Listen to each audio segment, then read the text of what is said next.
Assalamualaikum warahmatullahi wabarakatuh. Halo anak-anak, jumpa lagi di channel YouTube Ibu, Nurfika Putri Utami, channel media pembelajaran kimia. Nah, setelah sekian lama Ibu tidak membagikan lagi video tentang pembelajaran ya, kali ini karena pembelajaran kembali daring, ya, kembali online, walaupun tidak sepenuhnya, maka Ibu akan membagikan video-video pembelajaran kembali yang nantinya bisa kalian nikmati dan kalian pelajari dari rumah, ya. Oke, yang akan kita bahas kali ini adalah tentang indikator asam basa. Tapi sebelum lanjut ke materi, Ibu ingatkan kembali bagi kalian yang belum subscribe, jangan lupa klik tombol subscribe-nya dan jangan lupa juga tekan lonceng notifikasi agar kalian tidak ketinggalan informasi-informasi tentang video pembelajaran yang akan Ibu bagikan di channel YouTube Ibu ya. Oke, tentang indikator asam basa. Materi ini ada di bab larutan asam basa yang sudah kita pelajari sebelumnya. Indikator asam basa. Apa sih itu indikator asam basa? Indikator asam basa itu sendiri adalah zat atau larutan yang memberikan warna berbeda jika kita letakkan atau kita celupkan pada larutan yang nantinya bisa saja bersifat asam atau bisa saja bersifat basa. Jadi larutan ini akan memberikan warna yang berbeda jika kita letakkan. Nanti kalau asam misalkan warnanya akan berubah warna merah, atau jika kita letakkan atau kita campurkan dengan larutan yang bersifat basa, nanti bisa saja warna larutannya akan berubah menjadi warna kuning. Nah, seperti halnya kertas lakmus ya. Jadi kalau asam dia bisa berwarna merah, kalau basa dia akan berwarna biru. Oke, macam-macam dari indikator asam basa itu sendiri ada dua. Yang pertama adalah indikator tunggal dan yang kedua adalah indikator universal. Jadi untuk indikator tunggal ini hanya dapat membedakan larutan tersebut bersifat asam atau bersifat basa, tapi dia tidak bisa menentukan harga pH atau pOH-nya. Contohnya apa? Contohnya adalah kertas lakmus ya, lakmus merah dan lakmus biru, serta larutan indikator yang nantinya akan berhubungan dengan materi yang akan kita pelajari hari ini. Lalu yang kedua adalah indikator universal umum artinya ya. Jadi di sini indikator ini dapat membedakan larutan bersifat asam atau basa serta dapat juga mengetahui harga pH-nya. Jadi contohnya adalah bisa saja berupa kertas yang misalkan kita celupkan itu akan berubah warna. Ya, nanti warnanya ini akan kita cocokkan dengan tabel warna indikator yang sudah ada harga pH-nya ya. Oke. Trayek perubahan warna indikator asam basa. Jadi di sini kita akan belajar suatu trayek perubahan warna. Trayek itu apa sih?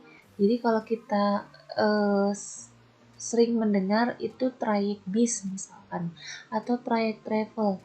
Artinya trayek itu adalah misalkan kalau bis itu dari kota A ke kota B. Artinya kalau trayek di situ diartikan suatu perjalanan ya dari A ke B.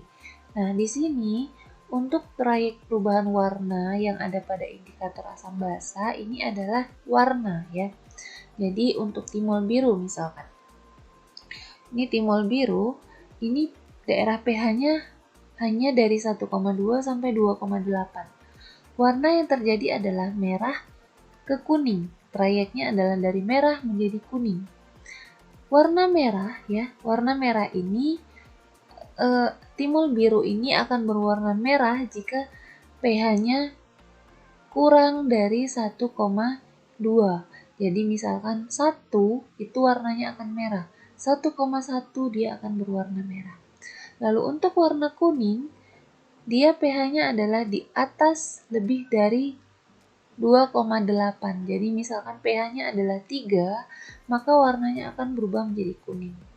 Nah, bagaimana jika pH-nya berada di antara 1,2 sampai 2,8? Maka warnanya adalah perpaduan antara merah dan kuning. Perpaduannya merah dan kuning itu jadi warna oranye ya, atau bisa juga disebutnya jingga. Lalu misalkan untuk bromfenol biru. pH-nya adalah antara 3,0 sampai 4,6, lalu perubahan warnanya adalah dari kuning ke biru. Jadi untuk larutan yang nantinya akan berubah menjadi warna kuning, ya, ini pH-nya terletak di bawah 3,0. Misalkan 2,5, itu akan berwarna kuning. Lalu untuk perubahan warna menjadi warna biru itu adalah di atas 4,6, misalkan 5 ya. Lalu jika terletak antara 3,0 sampai 4,6, warnanya adalah perpaduan antara kuning dan biru, yaitu warnanya hijau ya. Oke, jadi trayek ini hanya beberapa contoh ya. Nah, kita masuk ke contoh soal. Jadi kita akan menghitung pH dengan menggunakan trayek perubahan warna tadi. Contoh soal yang pertama. Berdasarkan hasil pengujian sampel air limbah diperoleh data sebagai berikut. Jadi ada 3 indikator yang dipakai. Jadi untuk menentukan pH di larutan indikator ini tidak bisa hanya menggunakan satu indikator atau satu larutan indikator saja. Tapi minimal harus 2 ataupun 3 ya. Di sini kita menggunakan metil merah ya atau MM, bromkresol hijau, phenolphthalein. Jadi di sini trayek perubahan warnanya disebutkan 4,2 sampai 6,3, merah ke kuning. Ini kuning ke biru, tak berwarna ke merah. Nah, di sini air limbahnya ada 2, air limbah A dan air limbah B. Kita akan bahas satu-satu. Jadi kita cari dulu limbah A, nanti didapatkan pH-nya, dan limbah B juga berapa nanti pH-nya. Nah, kalau kita tidak disebutkan di soal ya, seperti di buku Erlangga, kita kan sedang menggunakan buku Erlangga. Jadi kalau di soal nanti tidak disebutkan tabel indikator dan perubahan warnanya, jadi patokan kalian adalah tabel 5.4 ya. Tabel 5.4 itu ada di halaman 232 ya, untuk buku Erlangga Michael Purba ya. Oke, sekarang kita bahas soal yang ada di layar. Untuk limbah A dulu kita bahas. Oke. Untuk limbah A ini dihasilkan warna kuning. Ya, untuk metil merah yang dihasilkan adalah warna kuning. Kuning ini ada di merah dan kuning. Kuning yang belakang ya. Ini kuning yang belakang. Artinya kalau yang belakang yang dipakai, maka pH-nya juga yang di belakang yang dipakai, 6,3 ya. 6,3. Oke, lanjut. Warna biru. Kuning dan biru, artinya dipakai juga yang di belakang nih, biru. Artinya pH yang dipakai juga yang di belakang, 5,4. Tak berwarna. Ini tak berwarna dan merah. Artinya tak berwarnanya ada di depan ya. Maka pH yang dipakai juga ada yang di depan. Nah, ini ya, ini untuk yang larutan A dulu, kita buat larutan A. Larutan A untuk metil merah ya. Metil merah atau MM. Ini pH-nya adalah berapa yang dilingkarin? 6,3. Jika yang dipakai adalah angka yang ada di belakang, maka tandanya adalah lebih besar ya. Oke, sekarang bromkresol hijau. Ibu singkat bromkresol hijau, BKH. pH-nya yang dipakai adalah 5,4 ya. Karena yang dipakai juga angka yang di belakang, maka tandanya adalah lebih besar. Dan yang terakhir adalah phenolphthalein. pH yang dipakai adalah bagian depan 8,3, maka kalau yang di depan tandanya lebih kecil, 8,3. Oke, sekarang kita buat garis lurus. Di sini ada 3 angka, 6,3, 5,4, 8,3. Kita buat dari yang paling kecil angkanya. Di sini yang paling kecil adalah 5,4. 5,4, lalu 6,3, lalu 8,3. Oke, lebih besar dari 6,3. Kita buat lebih besar, artinya ke kanan ya. Lebih besar, ini ke kanan. Lebih besar dari 5,4. Oke, lebih besar dari 5,4, lebih kecil dari 8,3. Karena lebih kecil artinya ke kiri. Oke, sekarang ada 3 angka di sini, 5,4, 6,3, dan 8,3. Setiap angka ini kita hitung di atasnya ada berapa garis. Karena di sini ada 3 indikator dan didapatlah 3 pH, maka garis yang akan kita cari adalah 3 garis ya. Ini 5,4 ke atas, 1, 2, cuman 2 garis ya. 6,3 kita tarik ke atas, 1, 2, 3. Artinya ini angka ini akan kita pakai. Kita buat garis lurus, garis putus-putus ya. 8,3 kita tarik ke atas, 1, 2, 3. Artinya 6,3 dan 8,3 ini akan kita pakai. Inilah daerah yang diarsir ya. Artinya diarsir di sini adalah pH yang didapat. Maka pH yang didapat adalah 6,3 sampai 8,3. Inilah pH akhirnya ya. Oke ya, di pH 1, pH 2, pH 3. Didapatlah pH akhirnya adalah 6,3 dan 8,3. Ini untuk larutan A ya. Oke, kita lanjut ke larutan B. Ini soalnya masih sama seperti contoh soal 1 tadi ya. Sekarang yang akan kita cari adalah larutan B. Di sini warna yang dihasilkan adalah warna jingga. Ya. Tadi Ibu sebutkan kalau warnanya tidak ada di antara trayek perubahan warna, maka dia adalah perpaduannya. Merah kuning di sini jingga. Artinya pH yang akan dipakai adalah kedua-duanya. 4,2 dan 6,3. Oke, untuk biru. Biru itu yang belakang, artinya pH yang dipakai juga yang belakang. Tak berwarna yang di depan nih. Maka yang dipakai adalah yang di depan juga. Oke, sekarang kita buat untuk MM, BKH, PP. Oke ya. Untuk MM, pH-nya adalah berapa? Karena yang dipakai adalah angka kedua-duanya, maka pH-nya adalah 4,2 sampai 6,3. Ini pH 1. pH 2, karena yang dipakai adalah angka yang bagian belakang, kalau bagian belakang artinya lebih dari 5,4. pH 3-nya yang dipakai adalah angka depan, maka kurang dari 8,3. Sekarang kita buat garis lurus. Kita buat dari angka yang terkecil ya. Ada 4,2, 6,3, 5,4, 8,3. Yang paling kecil adalah 4,2. 4,2. Jadi setelah 4,2 jangan kalian langsung buat 6,3, tapi dari yang terkecil lagi 4,2, setelah itu 5,4. Lalu 6,3 dan 8,3. pH 1 adalah 4,2 sampai 6,3. pH 1 ini 4,2 sampai 6,3. Artinya dia bukan ke kiri atau ke kanan, tapi digandeng. Antara 4,2 dan 6,3 ini digandeng, ditutup ya. Seperti ini. Oke. Setelah itu pH 2 lebih dari 5,4. Kalau lebih dari artinya ke kanan ya. Nah, di sini baru ada tanda panah. pH 3-nya kurang dari 8,3. Kita akan cari berapa pH di sini?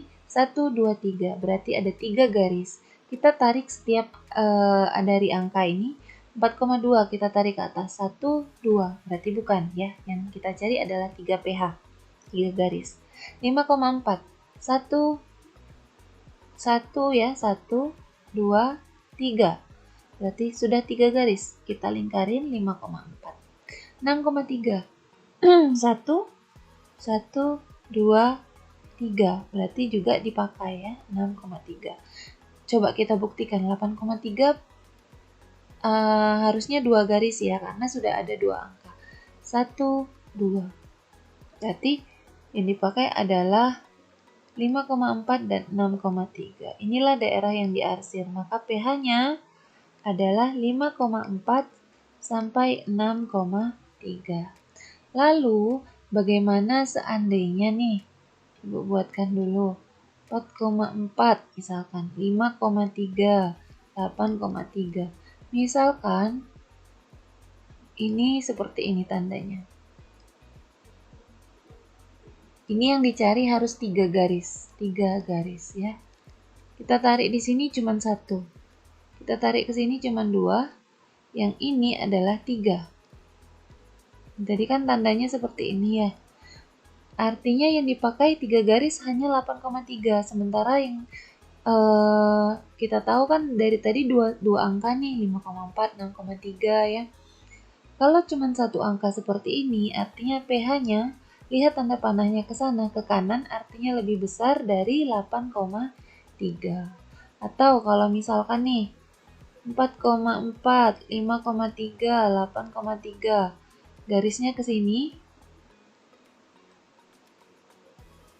maka yang dicari adalah yang 3 garis juga. Ini 1, ini 1, 2, ini 1, 2, 3. Artinya yang dipakai adalah 4,4. Maka pH-nya itu lebih kecil dari 4,4. Itu kalau hanya ketemu satu angka yang mempunyai 3 garis sesuai dengan soal ya. Oke, kita masuk contoh soal yang kedua. Perhatikan data hasil uji terhadap 2 jenis larutan dengan menggunakan 4 jenis indikator. Jadi di sini ada metil merah, metil jingga, metil ungu, lakmus ya. pH-nya sekian, indikatornya merah kuning, ungu hijau dan merah biru. Lalu di sini hasil pengamatannya adalah larutan X, ada juga larutan Y. Jadi kita cari dulu larutan X pH-nya berapa, baru kita cari larutan Y juga pH-nya berapa. Sama seperti contoh soal 1 tadi ya, didapatlah 2 pH ya. Oke, untuk larutan X. Oke, kita buat dulu larutan X. Untuk metil merah, warnanya adalah kuning. Yang dipakai adalah yang belakang ya. Ada merah, ada kuning, yang belakang. Artinya pH yang dipakai juga yang di belakang, 6,3. Kalau pH-nya yang di belakang, maka tandanya lebih besar atau lebih dari. Kuning untuk metil jingga, merah kuning, artinya yang dipakai yang di belakang. Angka yang dipakai juga yang belakang, tandanya lebih dari. Hijau, ungu hijau, yang dipakai adalah yang belakang, 5,4 lebih dari. Biru, ini juga yang belakang, maka 8,3 yang di belakang lebih dari juga. Artinya, MM, MJ, MU, lakmus, LKS ya. pH-nya, ini tandanya apa? Karena di belakang semua, maka lebih besar semua. Lebih dari 6,3, pH-nya lebih dari 4,4, pH-nya lebih dari 5,4, pH-nya lebih dari 8,3. Kita buat garis. Cari dari yang paling kecil, jangan dari yang pH 1 ya.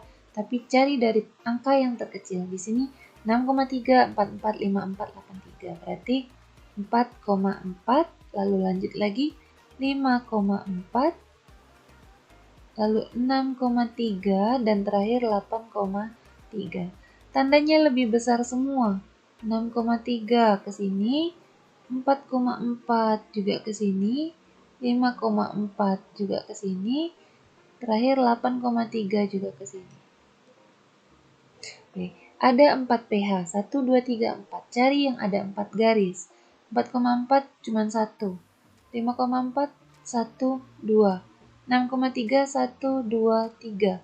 8,3, 1, 2, 3, 4. Artinya yang dipakai hanya 8,3. Ini seperti yang Ibu jelaskan sebelumnya ya. Kalau pH-nya dipakai hanya 1, 8,3 saja, lihat tanda panahnya ke arah sana. Artinya pH-nya lebih besar dari 8,3. Inilah pH untuk larutan X. Yang terakhir, kita akan cari untuk pH larutan Y. Ini soalnya masih sama ya. Untuk warna merah, artinya pH yang dipakai adalah bagian depan. maka yang dipakai juga depan. Jingga, ini merah dan kuning, tidak ada, artinya dua-duanya kita akan pakai. Ungu, ungu ini bagian depan, berarti PH-nya juga depan. Merah, ini bagian depan juga, yang dipakai adalah yang depan. Oke, untuk MM, MJ, MU, dan LKS. Singkat saja ya. Metil merah, metil jingga, metil ungu, dan lakmus. pH-nya untuk MM, pH 1-nya adalah yang bagian depan yang dipakai. Jadi kurang dari ya, kurang dari berapa? 4,2. pH kedua ini adalah dua-duanya yang kita pakai. Maka letakkan angka yang tertera 4,4 ya. pH 3-nya angka depan juga yang dipakai, maka kurang dari 4,8. pH 4 ini kurang dari 4,7. Oke, sekarang kita buat garis lurus lagi. Cari dari angka yang terkecil, jangan dari pH 1 ya. Lihat dari angka yang terkecil. Di sini ada berapa angka?